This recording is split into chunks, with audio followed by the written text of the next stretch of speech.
All right, welcome back for another deep dive. With the election coming up in 2025, there's a lot of buzz, especially around climate targets, those 2035 targets. Yeah. We've seen a lot of pressure on those political parties to really put their cards on the table and tell us what their plans are. Yeah, it's really interesting to see how this is all playing out. Exactly. So we're diving into this article from the West Australian. It's called Sess Up, Independents Push Parties on Climate Targets. Oh, November 5th, right? Yeah, just came out yesterday, November 5th, 2024. And it's all about how this group of independent MPs, those teal independents, are really pushing for both the, Labor government and the coalition to be upfront about these targets. Well, yeah, it makes sense. I mean, a new climate report just came out, and it doesn't exactly paint a rosy picture for the future, does it? No, not at all. It talks about a lot of things that are already happening, by the way. What? We're not talking about some far-off future here. We're talking about heat waves, bushfires, Right. cyclones, floods. I mean, this is impacting everyday Australians right now. Absolutely. And it's going to have a very real impact on all of us. Like, think about insurance premiums going up, supply chains getting disrupted. It's going to be a big deal. Huge. And the report says it's only going to get worse if we don't actually take action. So let's talk about those 2035 targets. How do they fit into all of this? So these targets, they're basically Australia's commitment to the UN climate agreements, right? It's not just about, domestic policy. It's about showing the world that we're serious about tackling climate change. Yeah. And with this new report, it's putting a lot more focus on those targets. People are paying attention. And it's not just like environmental groups or climate scientists. We're talking about those teal independents. They really made a splash in the 2022 election. Yeah, they really shook things up. They ran on a platform of stronger climate action, won quite a few seats, and they're not letting up. Now they're using their influence to basically demand both major parties to come clean about their specific 2035 emissions reduction targets, and they want to know before the next election. Which is pretty smart. I mean, why the push for transparency, though? Why is this so important to them? But they're saying that voters deserve to know, exactly where each party stands on this, right, before they cast their vote. It's about accountability. It's about giving people a real choice, because those targets, they will determine what policies are put in place for the next decade and beyond. This is big. We're not just talking about winning an election. We're talking about, the future of Australia. And they're not letting either party off the hook. The article even calls out Kylie Tink. She's the MP for North Sydney, and she's really frustrated with the government dragging their feet on revealing their targets. Yeah. She even suggested that they might be waiting to see what happens with the U.S. election before they, show their hand. That's interesting. It makes you wonder, is Australia really leading on this issue, or are they just reacting to what other countries are doing? Are we setting our own agenda, or are we waiting for cues? I think that's a question a lot of voters are going to be asking. Yeah, it definitely adds a whole other layer of complexity to this whole thing. So we've got the climate report saying things are urgent. We have the teal independents pushing for transparency. These 2035 targets are, hanging over everyone's head.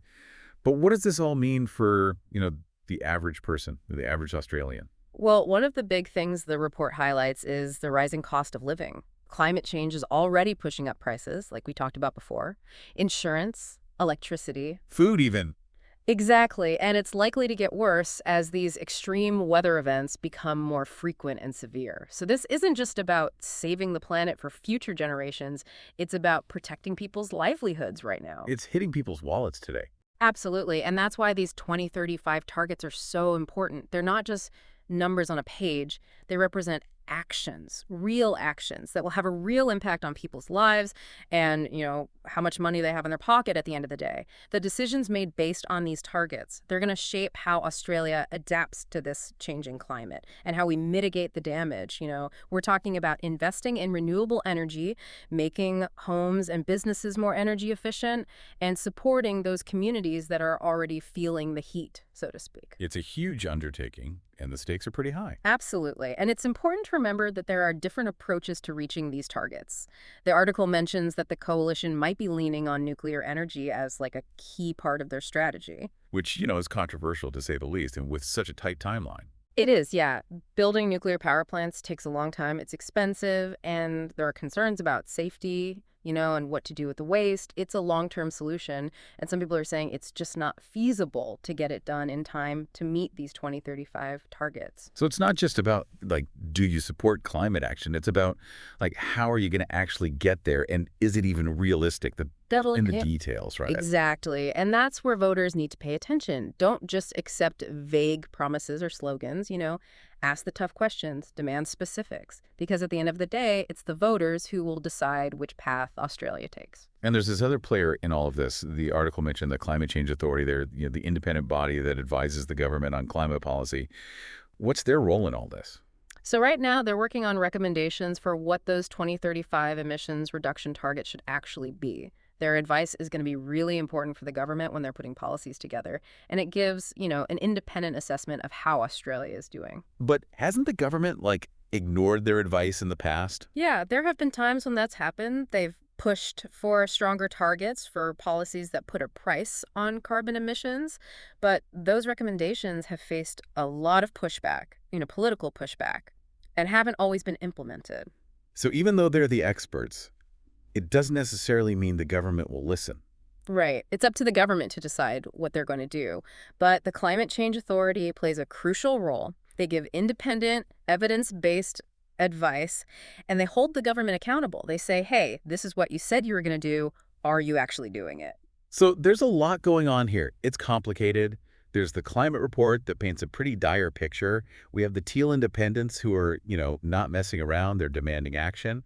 We have these different approaches to meeting the 2035 targets, and we have an advisory body that might not always be listened to. It feels like there's a lot to unpack for voters. So where do we even start? What are the key questions we should be asking? That's the big question, isn't it? And that's exactly what we're going to dig into even further in this deep dive. Because let's be real, the choices made by Australian voters in the next election, they're going to have a massive impact on the future of the country. So stay tuned, because we're going to break down what the potential consequences of those choices could be and help you figure out how to make an informed decision. Okay, so we've laid out, like, the whole landscape with these 2035 climate targets, the politics surrounding it, and how it could actually affect Australians, like, in their daily lives. But let's cut to the chase, What does this mean for, you, the voter? What questions could you be asking to make sure you're making an informed decision when you go to vote? Well, it seems like climate change is going to be a really big issue in this upcoming election. With that climate report, it's definitely at the top of everyone's minds now. It's like, we can't ignore it anymore. Yeah, it does feel like a turning point. It is. And that's why it's so important to really look at those 2035 targets closely. They kind of give you a glimpse into what each party thinks the future should look like. But you can't just focus on the numbers themselves. You really need to dig deeper. What are the actual policies they're proposing to achieve those targets? So it's about going beyond the slogans and the sound bites. Absolutely. Don't settle for vague promises. Look for concrete plans, like how are they going to address emissions from cars and trucks? What about the way we produce energy? How about agriculture? These are huge areas where we need to see big reductions. So it's about holding them accountable. Don't just take their word for it. Right. Ask for specifics. What's the timeline? What are the steps they'll take in the first year, the first term, and even beyond? And how are they going to measure their progress? Transparency is key. It makes me think about those teal independents again. They've definitely set a new standard for, like, really pushing for accountability from those major parties. Yeah, they've been really effective at changing the conversation, pushing for more ambitious climate action. And their success in the last election shows that voters care about this, and they'll support candidates who prioritize climate change. It's proof that, like, people can make a difference. For sure. And those voices need to keep asking the hard questions, like how will they ensure a fair transition for workers in industries that are affected by moving to a low-carbon economy? We can't just leave people behind. Yeah, it's got to be both environmentally and socially responsible. Exactly. And what about communities that are already hit hard by climate change? Are there plans to help them adapt, make them more resilient? What about addressing the economic inequalities that are often made worse by climate change? These are all questions that need to be discussed. It's about thinking long term, not just about who wins the next election. Exactly. And this is where the cost of living crisis comes in. As that climate report showed, climate change is already making things more expensive for Australians. We were talking about insurance, electricity, even groceries. It's hitting people's wallets hard. Exactly. So when you're considering those 2035 targets, think about how each party's plan will affect your everyday life. Will it lead to cheaper renewable energy? Will it help to keep food prices stable? Will it protect your home and your community from extreme weather? Those are the questions that bring it home, that connect those targets to real life. Right. It's about seeing the link between climate policy and your own well-being. And don't forget about the bigger picture. Australia's 2035 targets will be watched by the rest of the world.